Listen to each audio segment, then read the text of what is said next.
Hello दोस्तों, नमस्कार। आपको मेरे चैनल प्रॉपर्टी इन्वेस्टमेंट जर्नलिस्ट में स्वागत है। मेरी एक दूसरी चैनल है पैसा और सुकून। Kindly subscribe both the channel. Topic property पे रहेगा। किसके पास कितना पैसा अकोमुलेटेड है और कहाँ वो इन्वेस्ट करना चाहता है, मेन मुद्दा ये है प्रॉपर्टी के बारे में। भाई सबसे पहले तो ये है कि आप अपना घर बार चलाइए, जो मेजर रिक्वायरमेंट्स है उसको आप पूरे कीजिए। शुरू में कुछ पैसा बैंकों में डालिए या पोस्ट ऑफिस में डालिए, सो दैट आपका अमाउंट इस तरह से हो जाए कि भी एटलीस्ट 10-12 लाख हो जाए, so you can invest somewhere. अब ये जो इन्वेस्टमेंट है इसका अलग अलग क्राइटेरिया है। गांव में कुछ है, छोटे टाउन में कुछ है, बड़े टाउन में कुछ है, मेट्रो में कुछ है। तो पहले तो एक इनिशियल इन्वेस्टमेंट, एक इनिशियल आप अकुमुलेट करना एक अमाउंट को, और उसके बाद जितना भी आप अमाउंट है, देखो हर तरह के प्रोडक्ट्स हर जगह हैं। आप किसी भी शहर में रह रहे हो, छोटे शहर में रह रहे हो, बड़े शहर में रह रहे हो, हर जगह हर तरह के प्रोडक्ट है। बट प्रॉब्लम क्या होती है, सपोज करो आपके पास 15 लाख है, फ्लैट ले नहीं सकते, अफोर्डेबल फ्लैट ले नहीं सकते। बिल्डर फ्लोर लोगे, उसमें आपके पेपर सही नहीं होंगे, रजिस्ट्रेशन उसका नहीं होगा, एग्रीमेंट होगा जिसका ओनली टाइम 6 मंथ का होता है, तो आप उसको कहाँ इन्वेस्ट करोगे। तो सबसे मेरा कहने का पॉइंट यही है कि भाई आपका पैसा सही जगह इन्वेस्ट कहाँ हो सकता है, कम से कम अमाउंट।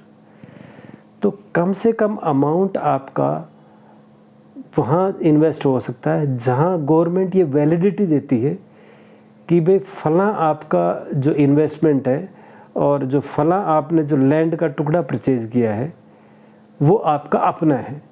यानी कि पेपर एक तरह से अगर सही है, चाहे उसका स्टेटस लैंड यूज हो, रेजिडेंशियल यूज हो, कॉमर्शियल यूज हो, आप उसके बारे में चिंता मत करिए। उसका मैं एक रास्ता बताता हूँ कि स्पेशली जो टाउन्स या छोटे टाउन या बड़े टाउन में जहाँ पे गवर्नमेंट अप्रूव्ड भाई कॉलोनीज़ वगैरह है, स्पेशली हम रेजिडेंशियल के बारे में सोचते हैं, एग्रीकल्चर का तो फ़िलहाल छोड़ दो इसको। अदरवाइज़ उसमें भी भाई ऐसा है कि एक अच्छा इन्वेस्टमेंट चाहिए, तभी एक अच्छा अमाउंट चाहिए तभी इन्वेस्ट कर सकते हो। तो आप एक अप्रूव्ड कॉलोनी में छोटा ले लीजिए। 2-4 साल में कुछ पैसा आप अपनी सेविंग्स अकोमुलेट करोगे, कुछ उसे सेल करोगे, अमाउंट थोड़ा और बड़ा होगा। तो थोड़ा सा और बड़ा होने पे आप अफोर्डेबल फ्लैट्स या अफोर्डेबल स्कीम या इस तरह से भाई प्रॉपर्टी के बारे में अफोर्डेबल चीज़ों की तरफ जो गवर्नमेंट स्कीम्स वगैरह होती है उसमें जा सकते हो। कई बार EWS के हैं, अफोर्डेबल्स हैं। जिस तरह आपकी इनकम है उस तरह आपका स्टेटस भी होगा। भाई अगर आप हार्डली मतलब कम अमाउंट काफ़ी दिनों में अकुमुलेट कर पा रहे हो तो हो सकता है EWS में भी हो, तो आप भाई आपको EWS कोटे से ले लीजिए या अलग स्कीम से, या एक नॉर्मल कोटे से जनरल होते हो आप अफोर्डेबल में इन्वेस्ट कर दीजिए। जहाँ गुड़गांव में एक तरह से 25-30 लाख में भाई 2 BHK फ्लैट मिलता है, वहीं आपको EWS अगर इनिशियली आप 8-10 लाख में मिल जाएगा तो आप उसमें इन्वेस्ट कर दीजिए। हालांकि इसमें कंडीशंस होती हैं कि पोसेसन के बाद 1 साल तक नहीं बेच सकते, 2 साल 5 साल जो भी है कंडीशंस होती है, तो उसके बारे में आपको थोड़ा ध्यान देना चाहिए कि EWS में ख़रीदूँगा कितने दिनों बाद में इसको सेल करने के लिए एलिजिबल हूँ। अगर मैं अफोर्डेबल ख़रीदता हूँ तो मुझे पोसेसन होने के बाद किस दिन बाद में इसको सेल कर सकता हूँ, क्योंकि आपने इन्वेस्टमेंट करना है, आपको अभी एंड यूज़र की बात नहीं आई। तो आप इस तरह से अफोर्डेबल में कर सकते हैं। और थोड़ा सा मनी अकोमुलेट हो गया, आप कम लग्जरी जो आपकी सोसाइटी है उसमें जा सकते हो।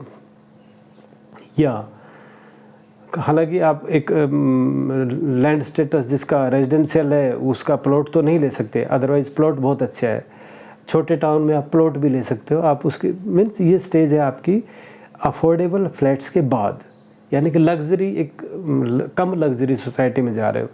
तो कम लग्जरी सोसाइटी में जितना भी 2-3 BHK के लिए अमाउंट मिलेगा उसमें आप उतने ही अमाउंट से छोटे टाउन में प्लॉट ले सकते हो, वो ज़्यादा बेस्ट है।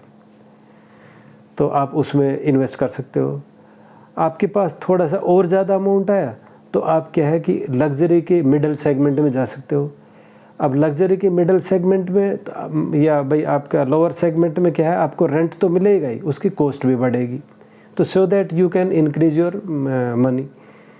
अदरवाइज अब थोड़ा और अच्छा अमाउंट हो गया तो आप जो किसी सिटी में भाई एक तरह से प्राइम लोकेशन ना हो कि एक नॉर्मल लोकेशन है, उसमें प्लॉट भी ले सकते हो। प्लॉट ऑलवेज बेटर रहता है।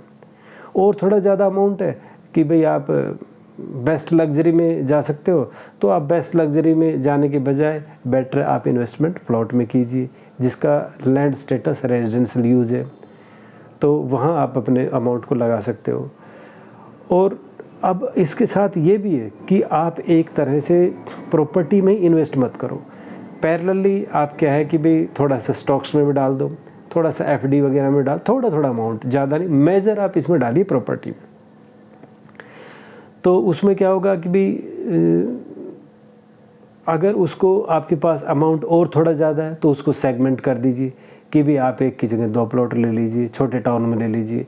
क्योंकि मैं प्रॉपर्टी के ऊपर एक्चुअली आपको क्यों ज़्यादा प्रेशर डाल रहा हूँ कि लास्ट एक तरह से जो हिस्ट्री रही है, सबसे ज़्यादा ग्रोथ प्रॉपर्टी में ही है।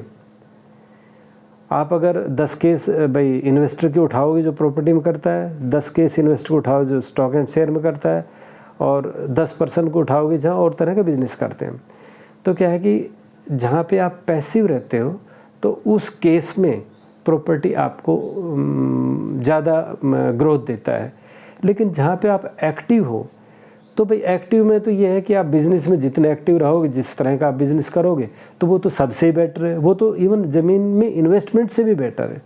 अगर आपका बिज़नेस में ग्रोथ चल रहा है तो आप उसमें पैसा लगाते जाइए एक तरह से जो कैलकुलेटेड रिस्क के साथ, तो उसमें भी आप आगे बढ़ सकते हो। अगर आपका बिज़नेस है तो आपको इनिशियली बैंक में भी जाने की ज़रूरत नहीं है, बैंक में भी पैसे इकट्ठे करने की ज़रूरत नहीं। जो मैं अभी तक कहानी बताई है वो इस तरह की इन्वेस्टमेंट में कि आप उसमें पैसिव हो। अगर एक्टिव हो तो इन्वेस्टमेंट की ज़रूरत नहीं, खुद अपने भाई अपने बिजनेस पे भी ध्यान दीजिए। लेकिन जो पैसिव है, स्पेशली जो सैलरीड पर्सन है, चाहे गवर्नमेंट में लगा लो, प्राइवेट में लगा लो, कि वो एक तरह से पैसिव ही रह सकते हैं, एक्टिवली इन्वॉल्व नहीं हो सकते, तो उस केस में आप एक तरह से अपनी साइड इनकम को बढ़ाइए, पैसिव इनकम को बढ़ाइए। पैसिव इनकम का ही मतलब ये है कि आप उसमें एक्टिव नहीं हो, एक बार पैसा लगा दिया, अब वो पैसा आपके लिए अर्न करेगा, तो that is the passive income. तो जितनी ज़्यादा आप पैसिव इनकम क्रिएट कर सकते हो, आप उसको रेंटल इनकम भी कह सकते हो, या रेंटल इनकम के अलावा जैसे उसमें प्रॉपर्टी में जो ग्रोथ हुआ वो भी एक तरह से आपकी पैसिव इनकम से। तो इस तरह डिफरेंट सेगमेंट्स बना के और इस तरह लाइफ में इन्वेस्ट करिए। शुरू में आपको थोड़ी सी दिक्कत आए, क्योंकि पैसे कितने भी हो हमेशा कम ही लगते हैं, और भाई हमें यही लगता है कि खर्चा ही नहीं चल रहा, हमारे तो खर्चे इतने ज़्यादा हैं। तो क्या है कि भाई सभी के खर्चे तो इतने ही हैं। अच्छा, आजकल मेल फीमेल दोनों अर्न करते हैं, तो both they can make a plan, भाई कंबाइंड होके उसमें एक अच्छा ग्रोथ आएगा। तो मेरे कहने का ये कि इन्वेस्टमेंट आपकी जो हो उसमें पेपर बिल्कुल सही होना चाहिए और सेफ़ इन्वेस्टमेंट होनी चाहिए। सबसे बड़ा ध्यान आप इस पे दीजिए, सेफ़ इन्वेस्टमेंट हो। कई बार क्या है कि आपकी इन्वेस्टमेंट ऐसे गलत हाथों में चली जाती है कि आपको पछताने के अलावा कोई रास्ता नहीं रहता। जैसे कि फॉर एग्जांपल मैं कहता हूँ कि आजकल बिल्डर फ्लोर के जो चले हुए हैं, आप मुझे ये बताइए बिल्डर फ्लोर में आपको क्या पेपर मिलते हैं? स्पेशली हरियाणा में आपको कुछ भी नहीं मिलता। एक एग्रीमेंट मिलता है नोटरी वाला, जिसकी 6 महीने तक उसकी वैल्यू रहती है। 6 महीने के बाद कोई उठा के आपको बाहर फेंक दे तो आप उसको क्लेम नहीं कर सकते। दूसरी बात, ऐसा कोई रजिस्ट्रेशन नहीं, आपको 25-30 लाख में आपको 2 BHK 500-700 स्क्वायर फीट का आराम से मिल जाएगा, कारपेट एरिया का। और आप सोचोगे मुझे बड़ा सस्ता मिल गया। बिल्डर फ्लोर की तरफ कभी भी मत जाइए। अगर बिल्डर फ्लोर की तरफ जाते हो तो एक जिसका भाई लैंड जो स्टेटस हो रेजिडेंशियल हो और एक वेल डिफाइंड बिल्डर हो, या well defined builder means society type, या फिर एक तरह से आप कहो कि भाई हुड्डा के जो प्लॉट्स हैं इसमें 180 स्क्वायर फीट से अबो हैं, उसी फ्लोर की रजिस्ट्री होगी, अदरवाइज फ्लोर की रजिस्ट्री नहीं होगी। अगर फ्लोर का रजिस्ट्रेशन नहीं होता तो आप ये समझ लीजिए कि वो पेपर, वो मीन्स प्रोडक्ट आपके पास आपका नहीं है। तो बिल्डर फ्लोर से बचिए। बिल्डर फ्लोर में हरियाणा में तो जस्ट आपको एक एग्रीमेंट होता है जिसकी 6 महीने वैलिडिटी होती है। तो kindly kindly do the safe investment. तो ये मेरा आपको एडवाइस है, जस्ट अवेयरनेस आप रखो कि आपको सेफ इन्वेस्टमेंट करनी है। अगर सेफ़ नहीं है तो आपको बहुत पछताना होगा। तो आप मैक्सिमम अपना concentrate safe investment with a calculated risk, then only आगे बढ़िए। Thank you very much. Experts लोगों से ज़रूर सलाह लीजिए एक अच्छी इन्वेस्टमेंट के लिए। Thank you.